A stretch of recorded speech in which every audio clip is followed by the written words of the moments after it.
Queridos hermanos y hermanas, en la misa del jueves en Bogotá escuchábamos el llamado de Jesús a sus primeros discípulos. Esta parte del Evangelio de Lucas, que comenzó con aquella narración, culmina con el llamado a los 12. ¿Qué recuerdan los evangelistas entre ambos acontecimientos?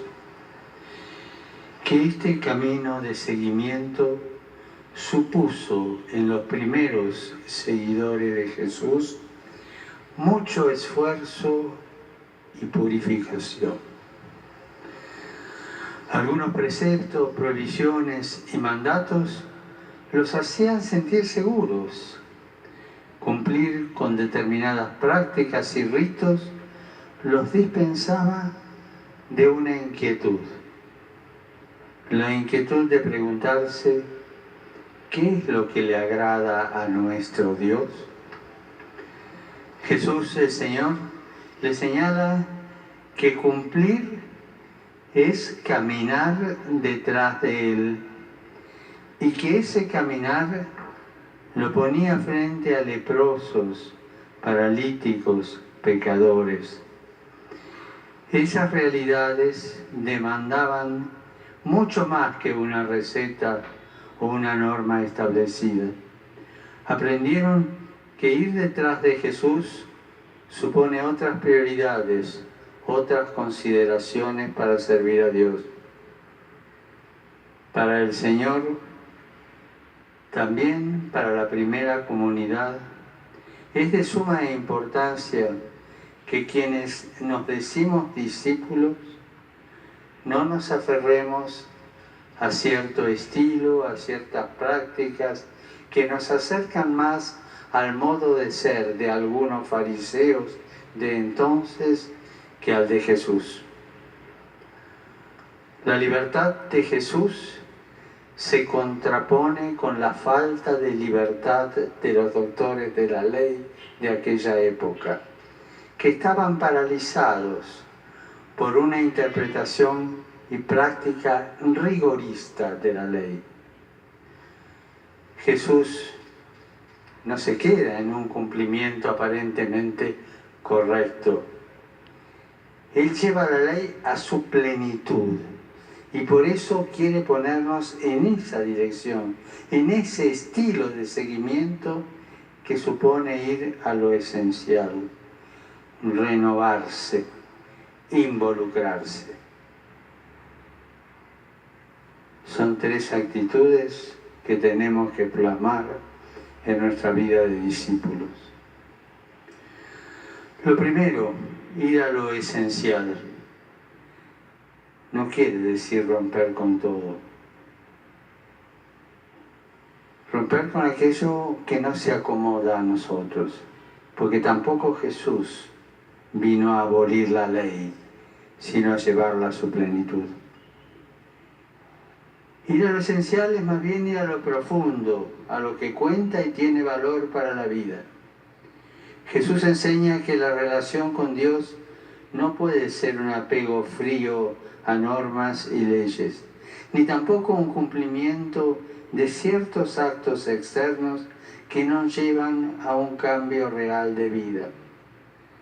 Tampoco nuestro discipulado puede ser motivado simplemente por una costumbre, porque contamos con un certificado de bautismo, sino que debe partir de una viva experiencia de Dios y de su amor. El discipulado no es algo estático, sino un continuo camino hacia Cristo.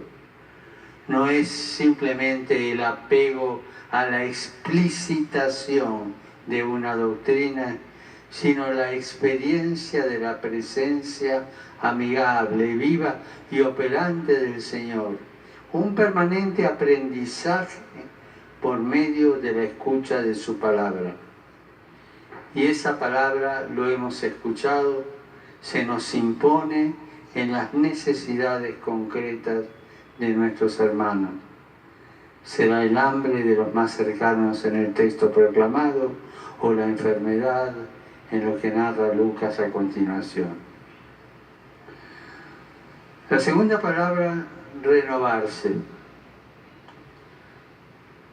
Como Jesús zarandeaba a los doctores de la ley para que salieran de su rigidez, ahora también la Iglesia es zarandeada por el Espíritu para que deje sus comodidades y sus apegos. La renovación no nos debe dar miedo. La Iglesia siempre está en renovación. Ecclesia sempre renovanda.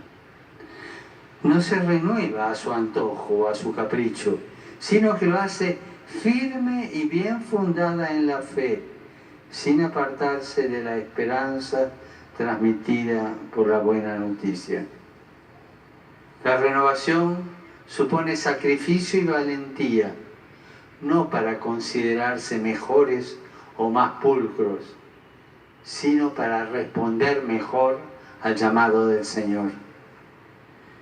El Señor del sábado, la razón de ser de todos nuestros mandatos y prescripciones, nos invita a ponderar lo normativo cuando está en juego el seguimiento.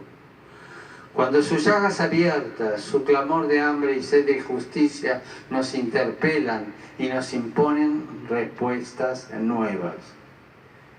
Y en Colombia hay tantas situaciones que reclaman de los discípulos el estilo de vida de Jesús, particularmente el amor convertido en hechos de no violencia, de reconciliación y de paz. La tercera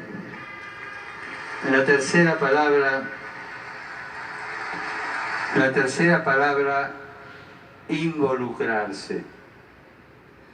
Aunque para algunos eso parezca ensuciarse o mancharse, como David o los suyos que entraron en el templo porque tenían hambre, y los discípulos de Jesús entraron en el sembrado y comieron las espigas. También hoy a nosotros se nos pide crecer en arrojo, en un coraje evangélico que brota de saber que son muchos los que tienen hambre de Dios. ¿Cuánta gente tiene hambre de Dios? Hambre de dignidad, porque han sido despojados.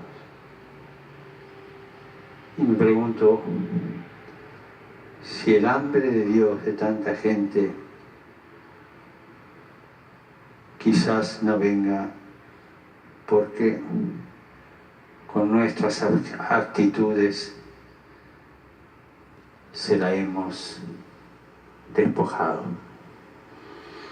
Y como cristianos, ayudar a que se sacien de Dios, no impedirles o prohibirles el encuentro.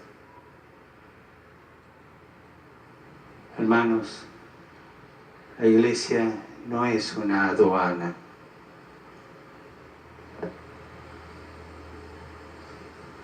Quiere las puertas abiertas porque el corazón de su Dios está no solo abierto, sino traspasado por el amor que se hizo dolor.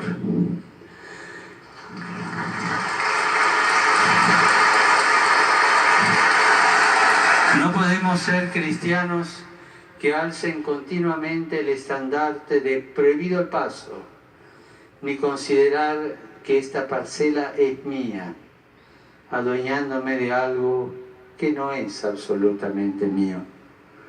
La Iglesia no es nuestra, hermanos, es de Dios. Él es el dueño del templo y del sembrado. Todos tienen cabida.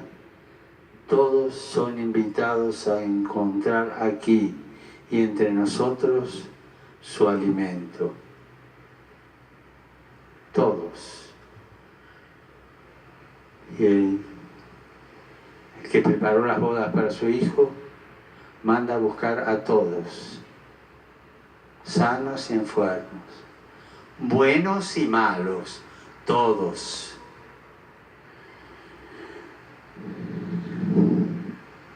Nosotros somos simples servidores. No podemos ser quienes impidamos ese encuentro con Jesús. Al contrario, Jesús nos pide, como lo hizo con sus discípulos, denles ustedes de comer. Este es nuestro servicio.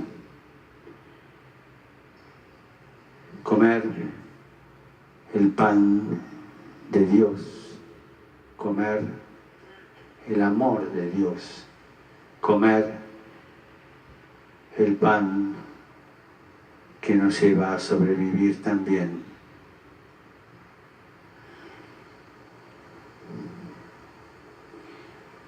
Bien lo entendió Pedro Claver, a quien hoy celebramos en la liturgia y que mañana veneraré en Cartagena. Esclavo de los negros para siempre fue su lema de vida, porque comprendió como discípulo de Jesús que no podía permanecer indiferente ante el sufrimiento de los más desamparados y ultrajados de su época, y que tenía que hacer algo para aliviarlo. Hermanos y hermanas, la Iglesia en Colombia está llamada a empeñarse con mayor audacia en la formación de discípulos misioneros, así como lo señalamos los obispos reunidos en Aparecida. Discípulos que sepan ver, juzgar y actuar, como lo proponía aquel documento latinoamericano que nació aquí en estas tierras. Discípulos misioneros que saben ver sin miopías heredadas, que examinan la realidad desde los ojos y el corazón de Jesús, y desde ahí juzgan, y que arriesgan, que actúan, que se comprometen. He venido hasta aquí justamente para confirmarlos en la fe y en la esperanza del Evangelio. Manténganse firmes y libres en Cristo. Firmes y libres en Cristo, porque toda firmeza en Cristo nos da libertad. De modo que lo reflejen en todo lo que hagan. Asuman con todas sus fuerzas el seguimiento de Jesús. Conózcanlo. Déjense convocar e instruir por Él. Búsquenlo en la oración y déjense buscar por Él en la oración. Anúncienlo con la mayor alegría posible. Pidamos a través de la intercesión de nuestra Madre, Nuestra Señora de la Candelaria, que nos acompañe en nuestro camino de discípulos, para que poniendo nuestra vida en Cristo, seamos siempre misioneros que llevemos la luz y la alegría del Evangelio a todas las gentes.